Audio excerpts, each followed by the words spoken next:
As-tu déjà entendu parler d'une tragédie si profonde qu'elle défie l'entendement? Aujourd'hui, nous plongeons dans l'histoire glaçante du massacre du dimanche de Pâques, un événement qui a secoué la petite ville de Hamilton dans l'Ohio en 1975. Prépare-toi à découvrir une histoire où la réalité dépasse la fiction. Mais attention, reste avec moi, car cette histoire réserve des révélations inattendues et glaçantes.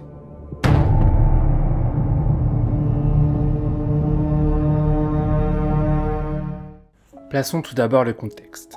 James Urban Rupert, né le 29 mars 1934. Il a grandi dans une famille où les tensions étaient palpables.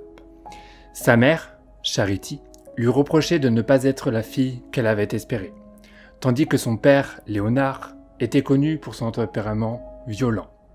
Après le décès de son père en 1946, James, alors âgé de 12 ans, et son frère aîné, Léonard Jr., ont dû assumer des responsabilités d'adultes bien trop tôt.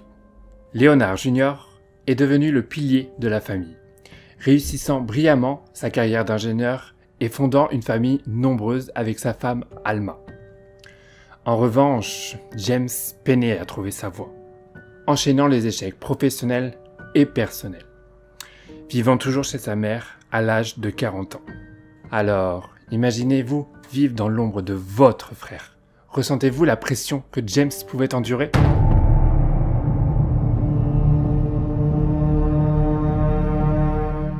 La veille de son anniversaire, de ses 41 ans, pour être plus précis, le 29 mars 1975, James passe la soirée au 19 Hall Cocktail Lounge, un bar local qu'il fréquente régulièrement. Il confie à une employée qu'il n'a pas encore résolu ses problèmes, laissant entendre une détresse profonde. Il reste au bar jusqu'à sa fermeture à 2h30 du matin. Le lendemain matin, nous sommes le jour de Pâques. James est aperçu en train de s'entraîner au tir le long de la rivière Great Miami. Retenez bien cet élément, car rétrospectivement, cela prend une signification sinistre. Ces signes avant-coureurs auraient-ils pu alerter son entourage sur l'horreur qui allait se dérouler ?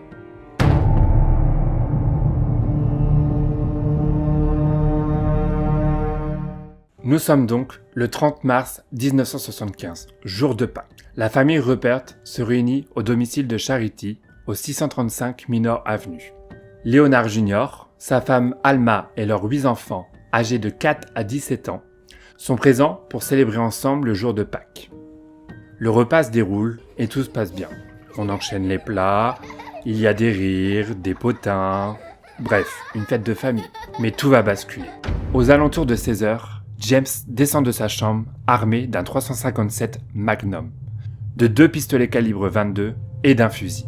En l'espace de 5 minutes, il abat méthodiquement sa mère, son frère, sa belle-sœur et ses 8 neveux et nièces.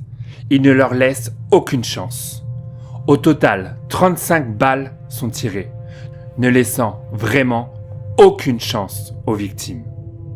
Après le massacre, James s'assoit au milieu des corps, calmement, pendant 3 heures, avant d'appeler la police. Déclarant simplement « Il y a eu une fusillade ». Alors comment un homme peut-il en arriver là ? Qu'est-ce qui a pu déclencher en lui une telle folie meurtrière ?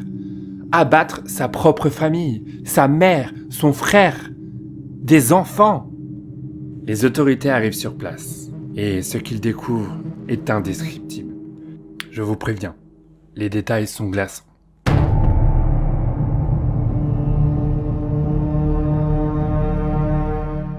La lumière est tamisée. Le salon est décoré pour Pâques. Des guirlandes colorées, des œufs peints à la main, des lapins en tissu accrochés au mur. Pourtant, cette ambiance joyeuse est devenue glaçante. Le premier corps qu'il découvre est celui de Charity, la mère. Elle est affalée sur le canapé, les bras écartés, le regard vide, fixé vers le plafond. Une balle l'a frappée à la poitrine, une autre en pleine tête. À côté d'elle, une assiette est renversée sur le sol, le dessert de fête, à peine terminé. Dans la cuisine, le sol est jonché de morceaux de verre et de confettis. Un ballon hélium flotte encore au plafond. C'est là qu'il se trouve l'un des enfants, le petit Joseph, 2 ans. Il est allongé près du frigo, une peluche dans la main. Il a été abattu à bout portant, sans aucune chance de fuir. Plus loin, dans la salle à manger, les enquêteurs tombent sur un autre enfant, sur le pas de la porte. Il a tenté de s'enfuir, mais une balle l'a stoppé net. Sa main est tendue vers la sortie, comme figée dans un dernier espoir de s'en sortir.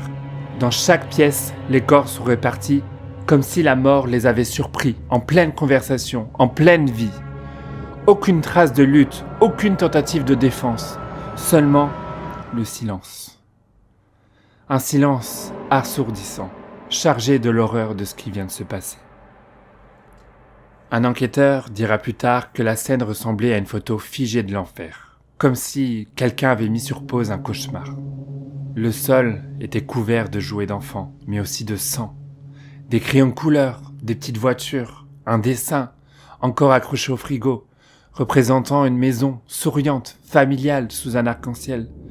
Cette maison, justement, est devenue le théâtre d'un massacre sans nom. La pièce est devenue froide, l'odeur du sang métallique prend à la gorge. Parfois, une odeur sucrée, celle d'un gâteau encore chaud dans le four, flotte encore dans les airs. L'horreur est d'autant plus insoutenable qu'elle se mêle à la normalité, à la banalité du bonheur écrasé en quelques secondes. Les photos de la scène ne seront jamais rendues publiques, tant elles sont insoutenables. Même les agents les plus expérimentés en sortiront traumatisés. Un policier dira dans une interview confidentielle « J'ai vu des scènes de guerre, des cadavres mutilés, mais rien n'égale ce que j'ai vu ce jour-là. C'est le mal incarné, des enfants exécutés, les yeux encore ouverts, certains regardaient dans le vide, comme s'ils n'avaient pas eu le temps de comprendre ce qu'il se passait. Le médecin légiste confirmera que la plupart des tirs ont été faits à très courte distance. Aucun des enfants n'a été tué sur le coup. Certains sont morts de leurs blessures dans les minutes suivantes, seuls au sol.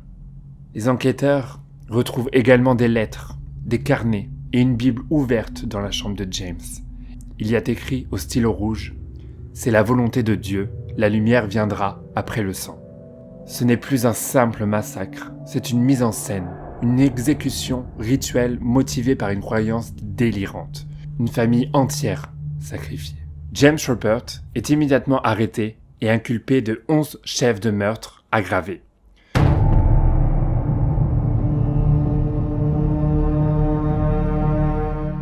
Son procès révèle alors une personnalité complexe, marquée par des troubles mentaux et surtout une profonde jalousie envers son frère. En 1982, après plusieurs procès et appels, tenez-vous bien, James est retenu coupable de 2 chefs de meurtre aggravés. Oui, seulement 2. Les 9 autres, on plaide simplement la folie. Il est alors condamné à 2 peines de réclusion à perpétuité consécutive. Alors pour vous, la justice a-t-elle été rendue? A-t-elle été juste? Ou y avait-il des signes avant-coureurs qui ont été ignorés? Le massacre du dimanche de Pâques reste l'une des tueries familiales les plus meurtrières de l'histoire des États-Unis. La maison où s'est déroulé ce drame est à ce jour toujours habitée par de nouvelles familles. Au fil des ans, chacune confrontée à l'histoire sombre des lieux. Quant à James Ruppert, il est décédé de cause naturelle en 2022 à l'âge de 88 ans, alors qu'il était incarcéré au Franklin Medical Center à Columbus, dans l'Ohio. C'est dingue de se demander comment une communauté peut-elle se reconstruire après de tels événements. Les cicatrices peuvent-elles un jour guérir? L'histoire de James Ruppert et du massacre du dimanche de Pâques est un rappel poignant des conséquences dévastatrices que peuvent avoir les troubles mentaux non traités et les dynamiques familiales toxiques. Si cette histoire vous a interpellé ou que vous avez d'autres détails sur cette histoire, n'hésitez pas à me le dire en commentaire. Est-ce que vous pensez que James Ruppert était un monstre? Ou bien un homme brisé par la pression du système, la solitude et la rancœur familiale? Et si ce type d'histoire vous fascine, n'hésitez pas à vous abonner. Je vous promets encore des histoires bien plus sanglantes, bien plus sordides et bien plus mystérieuses que celles-ci à venir. On pense souvent que l'horreur ne vit que dans les films, dans les livres ou les histoires racontées au coin du feu. Mais la vérité, c'est qu'elle est parfois là, derrière une porte, derrière des murs ordinaires, dans une famille qui semblait unie, dans un repas de fête, dans une maison banale, au cœur d'une rue tranquille. Et c'est bien là que réside la terreur absolue. Quand l'inhumain prend racine dans l'ordinaire. Alors, je n'ai plus qu'une chose à vous dire. Prenez soin de vous, restez curieux, mais surtout, restez prudent. Parce qu'on ne sait jamais ce qui peut se cacher derrière les murs d'une maison ordinaire. À très vite.